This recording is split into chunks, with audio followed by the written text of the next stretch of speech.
Hello and welcome everyone, I am Ducky Obrien and today I'll be going over a game called Lost at Sea. Lost at Sea was developed by Studio Fizbin, it was published by Headup, and it was released onto the PC on July 15, 2021 with an MSRP of $14.99 and it should be coming soon to the Xbox Series X and the PS5. Alright, let's get into it. This is basically very similar to a walking sim. It's a string of metaphors.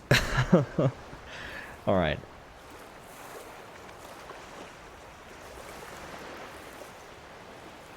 But kind of like the background is that you are a mother who has lost a son and you are taking care of your ailing husband and you yourself are facing your own mortality.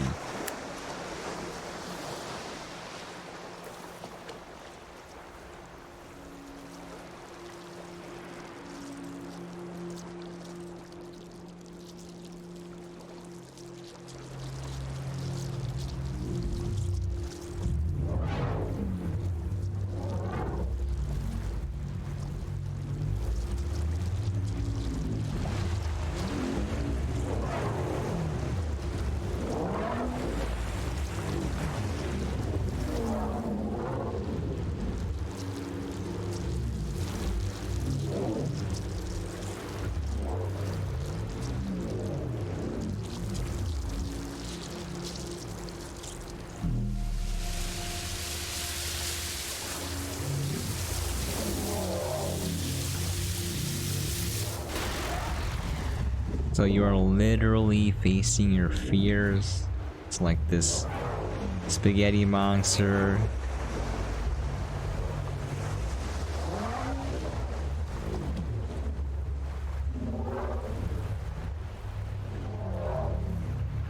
This is a game where, you know, the artistic value or the vision that the developers had takes precedence over the core gameplay design. So for some people this game is gonna speak to them on a very personal level, whereas for more, you know, like logic oriented people like myself, it's not gonna speak to me at all. I'll just leave it at that.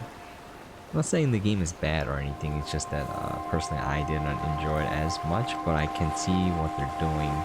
I can appreciate the fact that people out there are making games that tackle different things, even if it's not for me.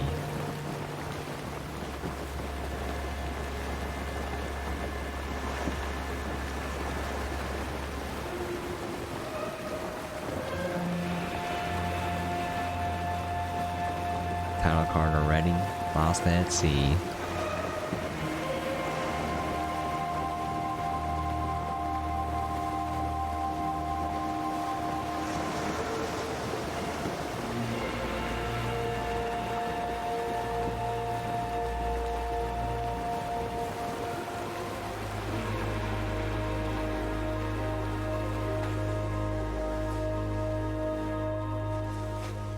Okay, so you're at this island. And I will show you the main gameplay loop. So you're gonna go look for an area, and then that area will have memories. It's and then there'll be a fetch quest. Before? There are things I recognize. So this is a new stage of life. Alright, everything's a metaphor. So this is a stage in life. You want to click on this. Seeing Danny play with his granddad, it made me realize that we were now part of a chain. So you can see, I can switch between the different stages of life, and then R and T will rotate between these mirages. So if you look here, when I select the balloon, it directs me to a place with the compass. So I go grab that area, that item, whatever it is. There's a small mini game that you play where you click on stuff, and then you can come back here and click on here, and you'll see an actual memory. So let's just grab all of them real quick. At that age, you only know about danger because your parents shout at you.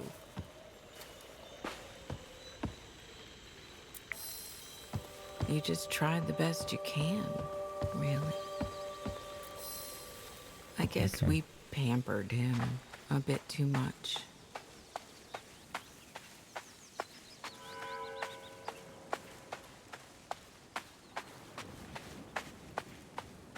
This one is the cape one, so we can do this one.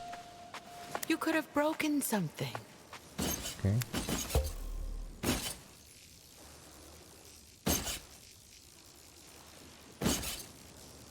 My mouse sensitivity is a little too high for this game. There we go.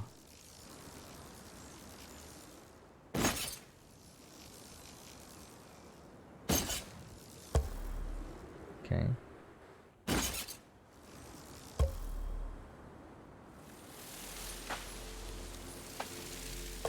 You got the cape. Just keep in mind that was a metaphor where, you know, like a kid's playing on a trampoline and you're like, oh, you know, you want them to be careful and not get hurt. So, oh, where is this going? Right over here. So there are different stages of life where you go and click on different memories and then go to the area and do a, you know, a small mini game, and then you come back. So it's kind of repetitive in that regard. A bunch of fetch quests essentially.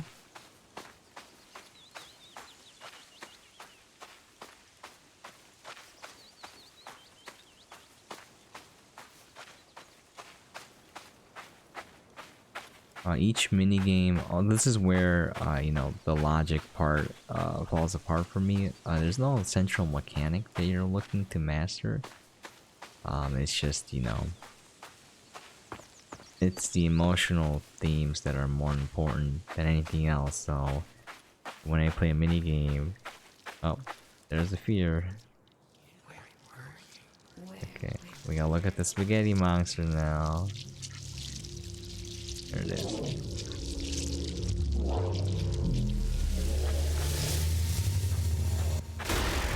Okay. I find that part annoying as well, because I'm just trying to explore and I don't want to deal with looking at the spaghetti monster the entire time. This is a new stage of life. That's not what I want. Okay.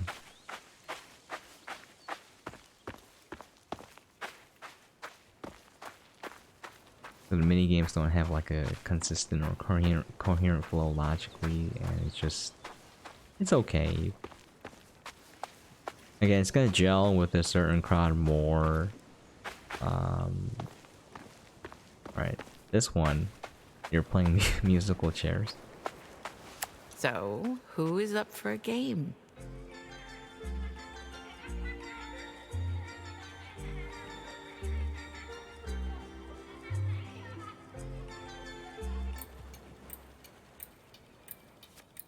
At first, I didn't put two and two together, because what if you never played musical chairs before, right? You wouldn't know what to do, so I'll click on a chair and it would reset the game. And I was like, oh, I guess I'm supposed to wait until the music is done. It gives you plenty of time too, so it was a little bit repetitive.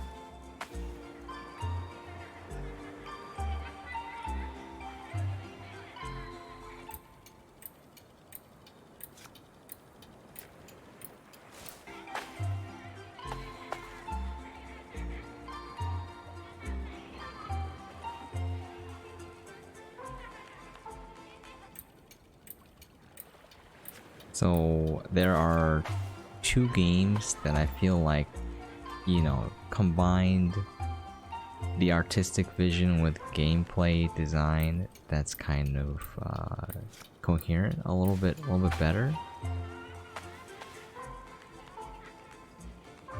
It's not an easy thing to do because, you know, when you're dealing with stuff that's kind of heavy, it's hard to design a game around that.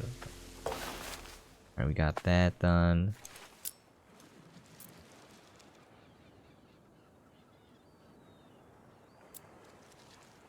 Okay, I didn't do these. And one of them that I really liked was Superliminal.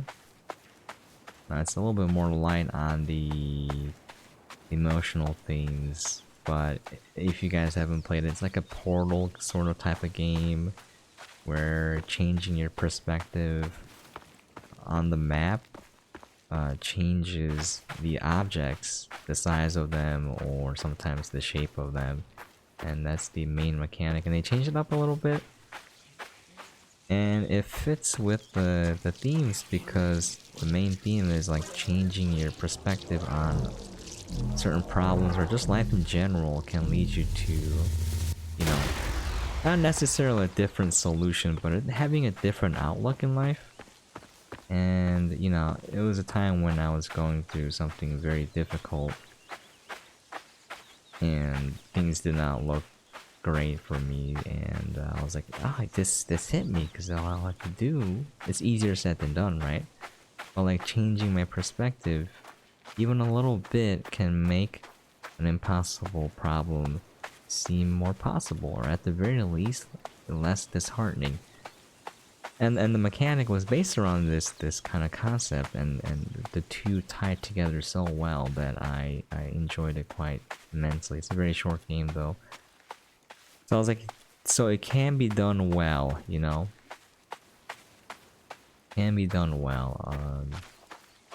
A lot of games that, you know, tackle more heavier emotional themes kind of don't take the effort to work the gameplay aspect, you know, as much, because they're like, oh, as long as we have the themes, we're okay. Oh crap, I'm not supposed to go there. Oh, there it is. So if that touches you, you just have to restart from the last stage of life, and that's kind of annoying. Alright. So another one that I liked was Coda. It was called Before Your Eyes, I think, before release. And I had the privilege of playtesting that game. But basically you use your webcam and you control the game by blinking. And it's a very simple mechanic because it's like a visual novel. We're only saying this because we love you. And then you kind of trigger the story by blinking. Every time you blink, the game goes ahead in time. And this is kind of representing the main theme of the game, where like the passage of time cannot be stopped, much like you can't not blink, you know. You have to blink eventually, and so like time will continue on, so it's kind of like accepting that and letting go. Okay, one more.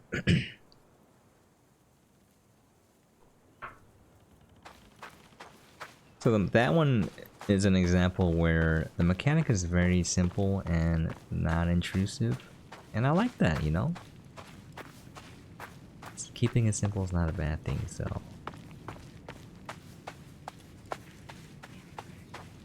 Okay, the spaghetti monster again. I just want to explore it. Okay. Oh, no, this is not what I want. There we go.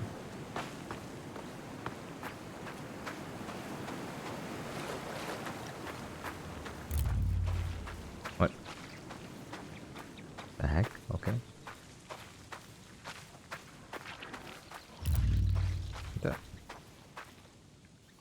Attacking me for no reason, okay.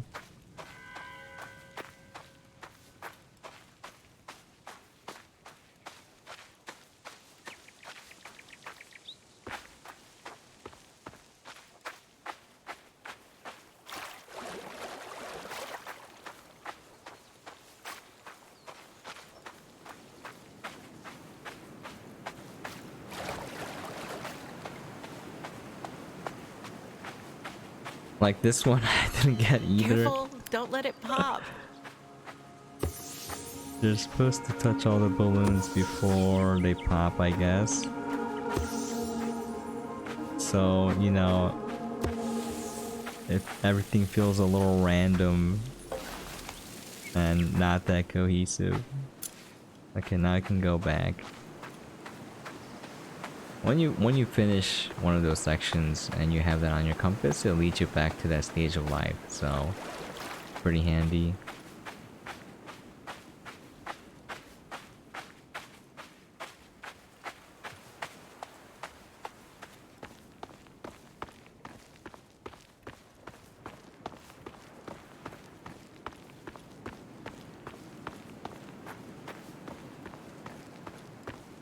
And there's one mini game that I absolutely hated.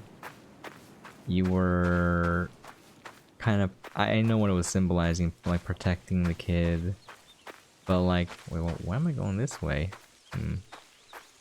Went a long way around. There are like these red things that were coming at you or at the child, and you had to block it by running into it, and then you had to run into all the walls. And yeah, I was like, I was not having fun with that one. Oh, where? Like look.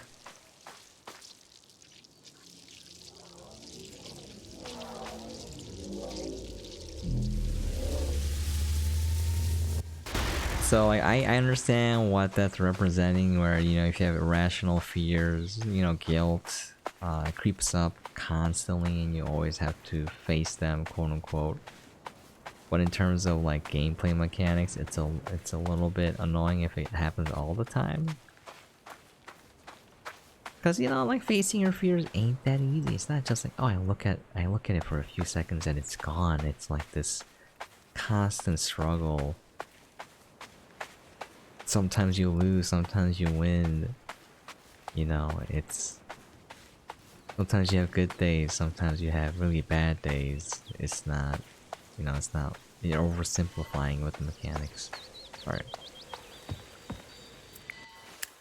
I guess we pampered him a bit too much.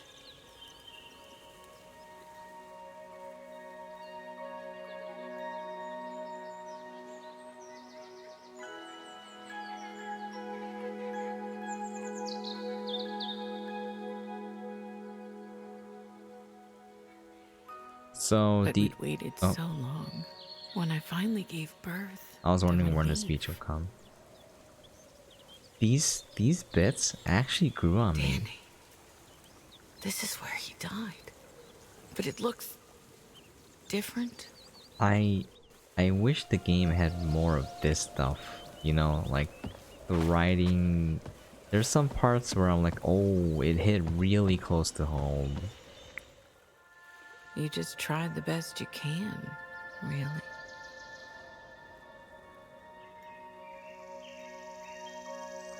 Like really close.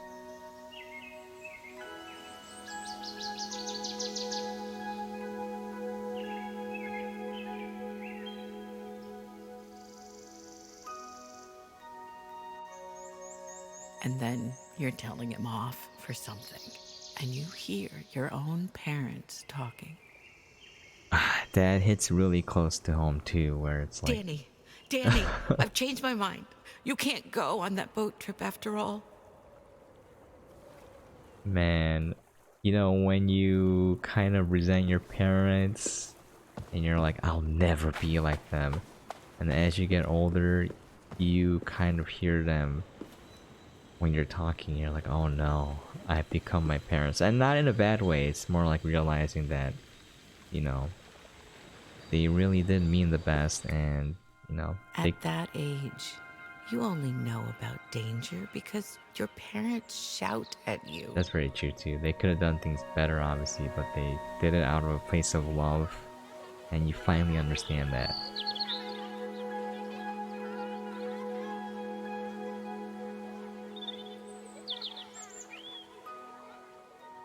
When are you old enough to really estimate the dangers of life?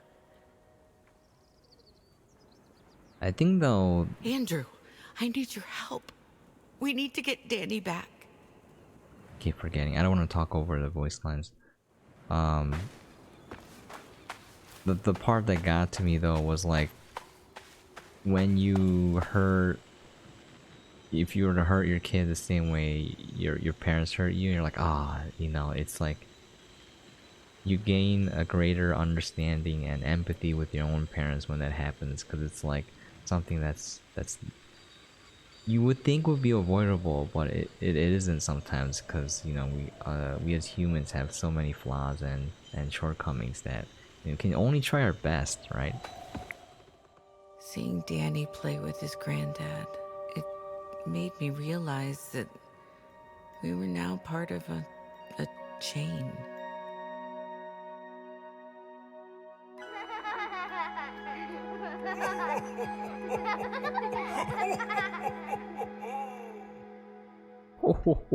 I'd wanted to be a mother so badly. And it felt like such a personal longing. How naive. Andrew, he's forgotten things. Important things. Is that why I remember them? For the both of us? We finished that. Her husband has dementia, and the part that really hit really close to home. I know a lot of these parts do. My grandma is in a very similar situation, and it's extremely difficult taking care of someone with dementia. You know, you don't want to do it, but then you feel guilty for, you know, putting them in like a assisted living facility or something. And that kind of dichotomy, is that the word I'm looking for? Struggling with that guilt and struggling with just wanting to give up sometimes, you know? I was like, that is what my grandma's going through right now. And I was like, I never seen that depicted so accurately in a game before. So while I do kind of complain about certain things in this game, because it's just preference based, you know, just based on my taste and what I'm looking for in games, there are some good parts too I can finally recognize now.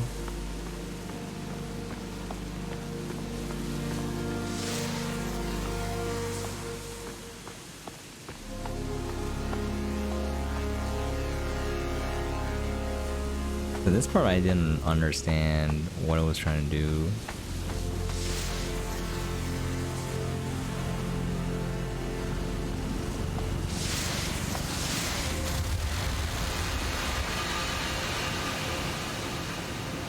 I thought it was gonna like unlock an area or something. Maybe it did. I don't know. Okay, we're gonna call it there. But yeah, also, funny side note, when I was streaming this game on Twitch, I always play it separately and record it offline when I'm making my YouTube preview videos, but I quit caffeine quite recently, and let me tell you, I was very addicted to caffeine.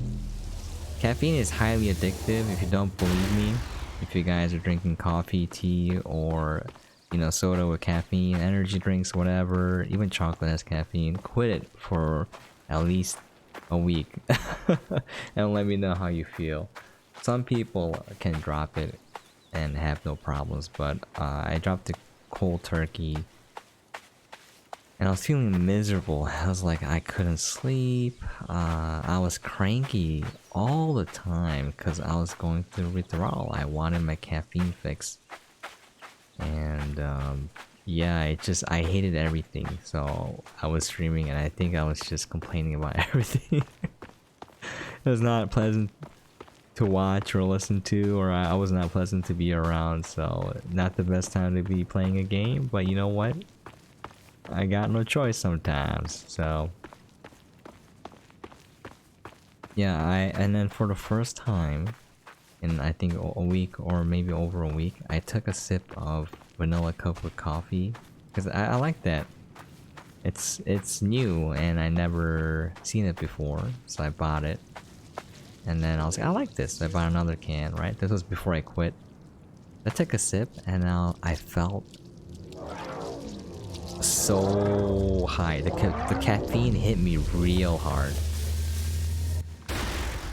I took 2 sips and I felt like the time was slowing down and I was on another plane of existence. I felt really happy. My heart was beating pretty fast, and then I couldn't drink anymore because, you know, after not having large amounts of caffeine in my system every day, it hit me real hard. I noticed the effects, so I'm like, I have to quit more. I wanted to get rid of the drink, that's why, because I'm like, I bought this, so I should drink it. What a mistake. What a mistake. So yeah, there's another can, caramel Coke with coffee. I might take a sip of that maybe in 2 weeks. But yeah, I didn't want to be addicted to anything, that's why. I didn't want anything to be in control of me. I didn't want to admit it for the longest time where I'm like, I can quit anytime, I'm just doing this because I need to. I made all these excuses the same way an addict will. For anything, if you're addicted to anything, but... yeah. So now I am still very tired all the time now, but I sleep well. I still have trouble falling asleep, but once I fall asleep, I have no problem sleeping. No problem waking up now. Alright.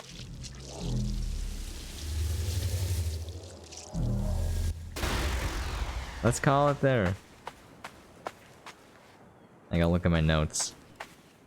I have a notebook where I write down the game name and everything. Once again, this is Lost at Sea, developed by Studio Fizbin, published by Headup, and released on the PC with MSRP of $14.99.